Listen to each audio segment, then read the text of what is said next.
Hello dear students, आज जो हम टॉपिक पढ़ रहे हैं उसका नेम है electric flux and Gauss law.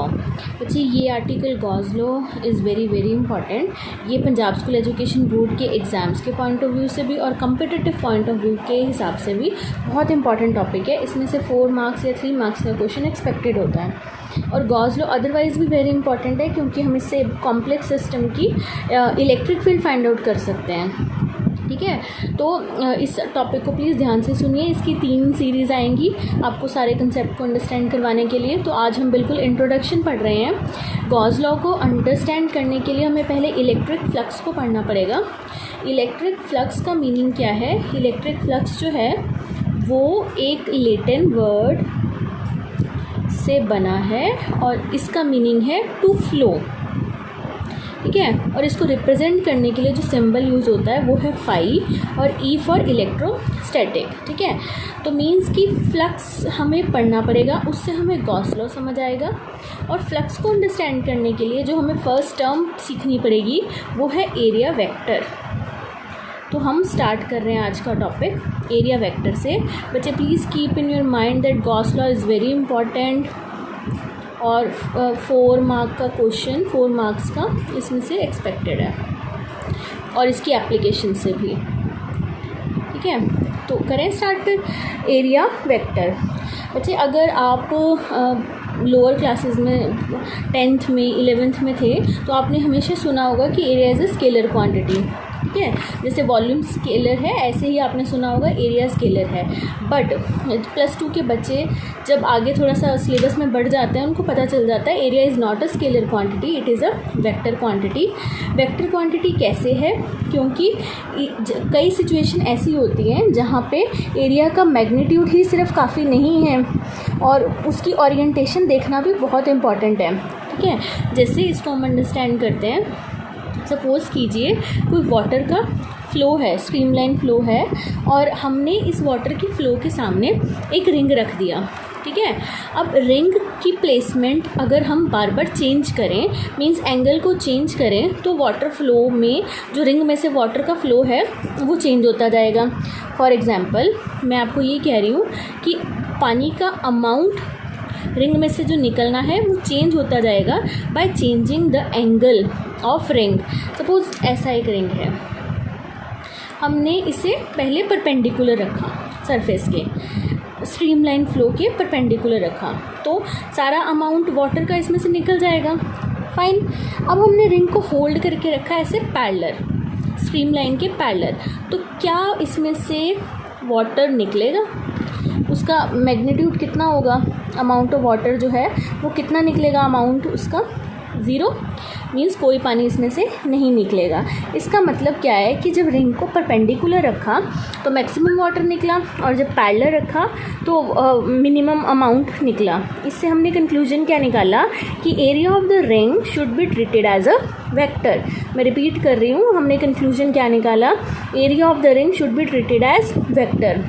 Means area direction of area vector जो है वो भी कंसिडर करनी पड़ेगी और वो हमेशा सरफेस के परपेंडिकुलर होती है। जो डायरेक्शन है एरिया वेक्टर की वो हमेशा ऑलवेज परपेंडिकुलर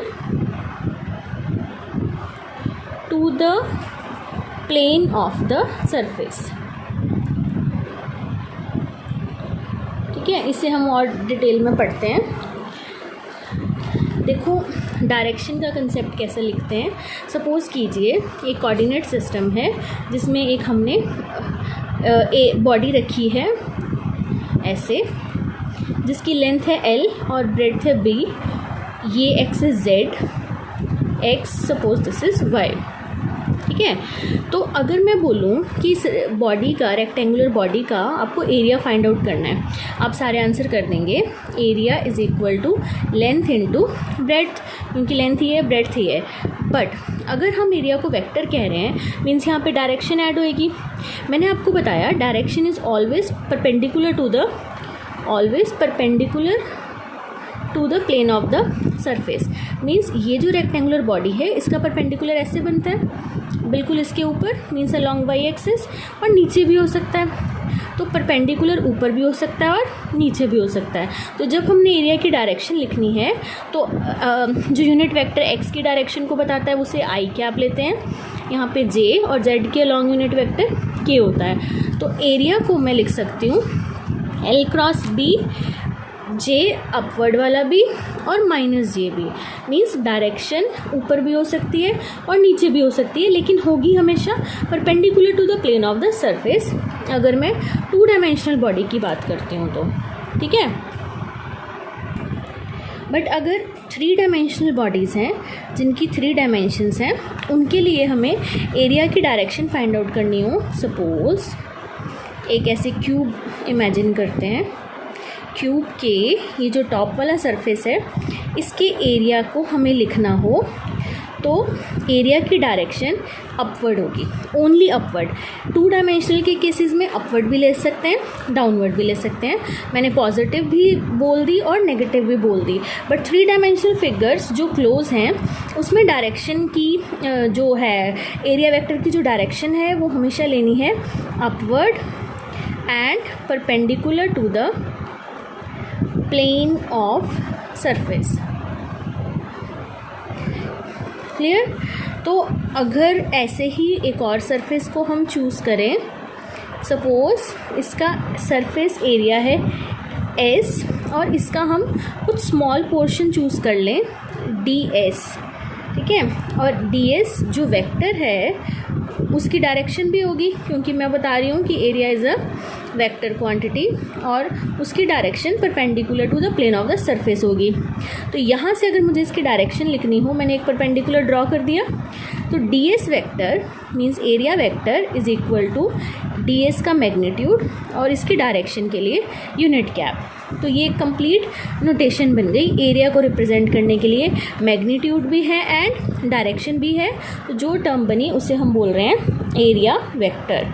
फाइन। ऐसे ही अगर एक सिलेंड्रिकल बॉडी है जो क्लोज्ड है अगेन, उसका मुझे एरिया वेक्टर लिखना हो तो मैं यहाँ पे लिखना हो तो अपवर्ड ही लिखूँगी, डाउन वाली डायरेक्शन नहीं आएगी। अगर सफ़ियर का लिखना हो, सफ़ियर का परपेंडिकुलर हमेशा सेंटर से ड्रॉ करना है तो अपवर्ड ही आएगी डायरेक्शन, ऐसे। फाइन। नेक्स्ट हम पढ़ रहे हैं इलेक्ट्रिक फ्लक्स क्या होता है। ठीक है, इलेक्ट्रिक फ्लक्स का मीनिंग मैंने आपको बताया था, टू फ्लो। अब देखिए एरिया वेक्टर अगर आपको क्लियर है तो electric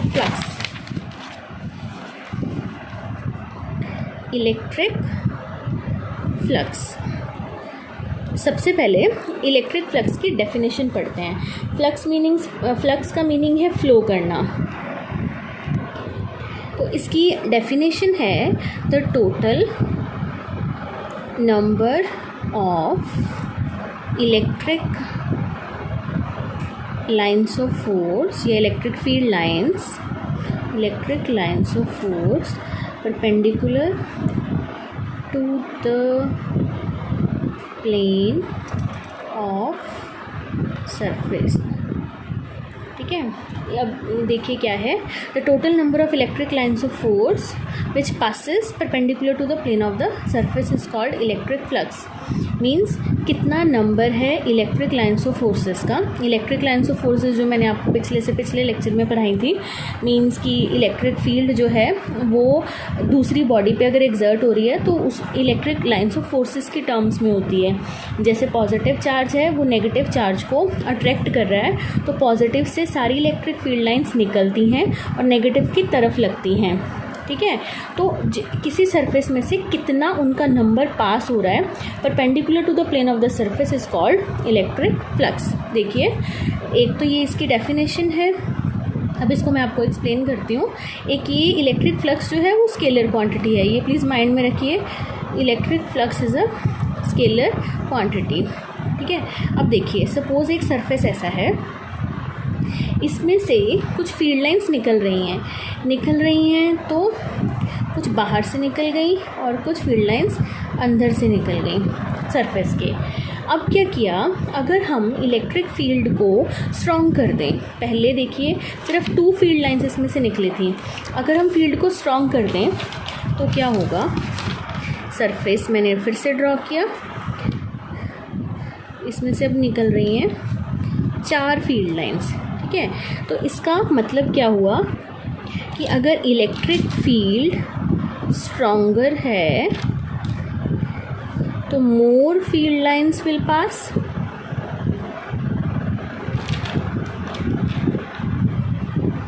means more flux will be there. तो जो फ्लक्स है phi is directly proportional to electric field. Electric field जितनी ज़्यादा स्ट्रांग होगी उतनी ज़्यादा फील्ड लाइंस बनेंगी, और जितनी फील्ड लाइंस बनेंगी पास पास होंगी, क्लोजर होंगी, उतने एरिया में से वो निकल जाएंगी। Means phi is directly proportional to E. अब कंसिडर कीजिए अगर हम इसके सरफेस को बड़ा कर दें, ये जो सरफेस मैंने चूज़ किया था उसका एरिया बड़ा कर दें। सपोज़ पहले इतना था, अब हमने एरिया को बड़ा कर दिया। अगर एरिया बड़ा होगा तो फील्ड लाइंस इसमें से ज़्यादा निकल सकती हैं। मींस फील्ड लाइंस अगर ज़्यादा निकल रही हैं तो फ्लक्स फिर से बढ़ गया। फ्लक्स मींस एरिया पे भी डिपेंड कर रहा है, एक कर रहा है इलेक्ट्रिक फील्ड पे और एक फ्लक्स डिपेंड कर रहा है एरिया पे। तो अगर ये दो फैक्टर मैं कर दूँ तो flux is directly proportional to E, और अगर एरिया वेक्टर को मैं डी एस वेक्टर की टर्म में लिख रही हूँ तो ई डी एस आएगा। एरिया वेक्टर को अगर ds की टर्म में जैसे मैंने पिछले आर्टिकल में बताया था वैसे लिख रहे हैं तो फ्लक्स इलेक्ट्रिक फील्ड इंटेंसिटी पे डिपेंड कर रहा है और एरिया वेक्टर पे डिपेंड कर रहा है। बट अभी मैंने बिल्कुल इंट्रोडक्शन में बताया कि फ्लक्स जो है वो एंगल पे भी डिपेंड करता है। मींस अगर रिंग को परपेंडिकुलर रखा तो वाटर का फ्लो अलग था, अगर रिंग को पैरेलल रखा तो वाटर के फ्लो का अमाउंट अलग था।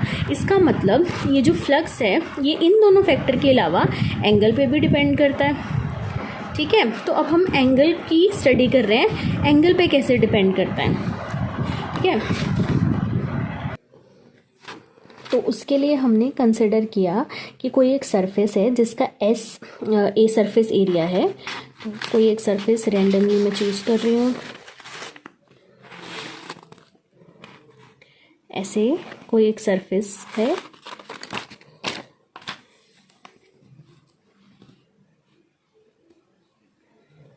इसका सरफेस एरिया है S, और इसे हमने इलेक्ट्रिक फील्ड में रख दिया है। उस इलेक्ट्रिक फील्ड की इंटेंसिटी है E। इलेक्ट्रिक फील्ड लाइंस की फॉर्म में एक्सर्ट होती है तो उसकी इलेक्ट्रिक फील्ड इंटेंसिटी है E।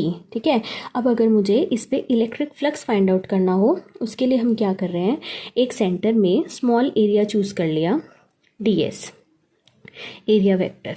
ठीक है, और इसकी जो डायरेक्शन है वो इस सरफेस के परपेंडिकुलर होगी। तो यहाँ पे मैंने लगा दिया एरिया वेक्टर और एन कैप से इसकी डायरेक्शन बताई जा सकती है। And ds vector is equal to magnitude as well as direction. ठीक है, और हर पॉइंट पे यहाँ पे इलेक्ट्रिक फील्ड एक्सर्ट हो रही है। क्लियर, लेट किया कि ये जो स्मॉल सरफेस एरिया है वो इलेक्ट्रिक फील्ड के साथ एंगल बना रहा है थीटा। फाइन, अब ये जो इलेक्ट्रिक फील्ड है वो थीटा एंगल बना रही है एरिया वेक्टर के साथ। और इलेक्ट्रिक फील्ड के दो कंपोनेंट होंगे, एक कंपोनेंट जो इसकी डायरेक्शन में होगा और एक कंपोनेंट कहीं यहाँ पे होगा। देखिए जिस साइड थीटा होता है वहाँ पे इलेक्ट्रिक फील्ड का जो कंपोनेंट होता है उसे लेते हैं ई कॉस थीटा। ऑलवेज जिस साइड थीटा है वहाँ पे अगर आप कंपोनेंट की रिजॉल्विंग कर रहे हैं तो वहाँ पे कॉस होता है और दूसरी साइड कंपोनेंट होगा ई साइन थीटा। ठीक है, बट ये जो कंपोनेंट है ई का कॉस थीटा ये नॉर्मल पे है। Means component of electric field along normal to the area element ds वो कौन सा है, ई कॉस थीटा। तो नॉर्मल वाला कंपोनेंट ई का वो है ई कॉस थीटा। सिर्फ यही कंपोनेंट है ये फेवर करेगा फ्लक्स को, इसकी वजह से फ्लक्स आएगा।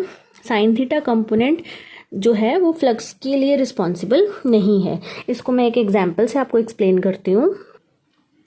सपोज कीजिए ऐसा कोई एक एरिया है, ठीक है, और यहाँ से फ्लक्स जो एंटर हो रहा है वो इस डायरेक्शन में ऐसे एंटर हो रहा है। फ्लक्स अमाउंट जो फ्लो कर रहा है, इसका जो एरिया वेक्टर होगा ds वो ऐसे होगा इस डायरेक्शन में।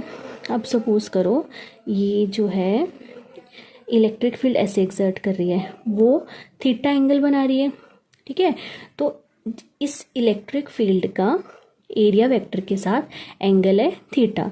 तो जब मैं ई को दो कंपोनेंट में रिजॉल्व करूँगी, यहाँ पे कौन सा कंपोनेंट आएगा, ई कॉस थीटा, और इधर को कंपोनेंट आएगा ई साइन थीटा।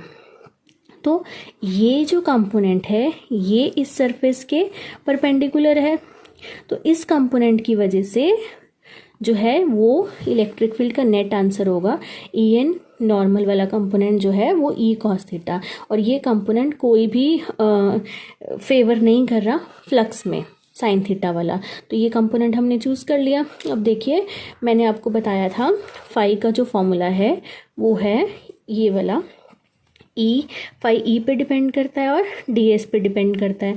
तो ई जो है मैं उसे नॉर्मल लिख रही हूँ, phi is equal to E normal की वैल्यू ई कॉस थीटा और साथ में आएगा डी एस वेक्टर। तो flux is equal to E cos theta है तो डॉट प्रोडक्ट लिख सकते हैं, अगर साइन थीटा होता तो क्रॉस आता है, अगर कॉस थीटा होता है तो डॉट आता है। तो मीन्स कि फ्लक्स जो है वो किसके इक्वल हुआ, ई डॉट डी एस। ठीक है, ये बच्चे करेक्शन कर रही हूँ, यहाँ पे अगर हम स्मॉल एरिया चूज़ कर रहे हैं यहाँ पे डी एस, तो ये वाला स्मॉल एरिया चूज़ किया था ना डी एस वेक्टर, तो इससे जो फ्लक्स होगा वो भी स्मॉल होगा डी फाई।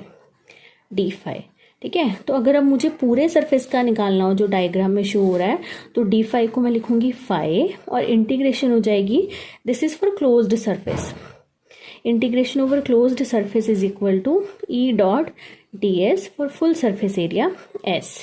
ठीक है, तो this is the answer of electric flux through a closed surface S. Clear हुआ आपको? तो what do mean by flux? Flux मतलब कितना अमाउंट फील्ड लाइंस का किसी सरफेस पे निकल रहा है नॉर्मली प्लीज़ याद रखना, मीन्स फ्लक्स की डायरेक्शन परपेंडिकुलर होनी चाहिए। क्लियर? अब ये जो फ्लक्स है it is a scalar quantity, ये भी याद रखना, फ्लक्स का कोई डायरेक्शन नहीं है, फ्लक्स का कोई मैग्नीट्यूड है, डायरेक्शन नहीं है, but electric field intensity is a vector quantity and area vector is a vector quantity, but flux is a scalar quantity. ठीक है, अब एक छोटा सा न्यूमेरिकल देखिए फ्लक्स से लिंक करता हुआ, बहुत ही बेसिक और बहुत सिंपल न्यूमेरिकल है कि आपको इलेक्ट्रिक फील्ड इंटेंसिटी की वैल्यू गिवन है। ऐसे छोटे छोटे न्यूमेरिकल बच्चे एग्जाम में 1 मार्क में आ जाते हैं, एग्जाम PSCB के में। Electric field is given by 6i cap plus 3j cap plus 4k cap. ठीक है, आपको पूछा गया है कैलकुलेट करना है electric flux phi, okay, through a surface whose area is 20 unit. फ्लक्स निकालना है और एरिया गिवन है 20 यूनिट और जो प्लेन है वो है YZ प्लेन।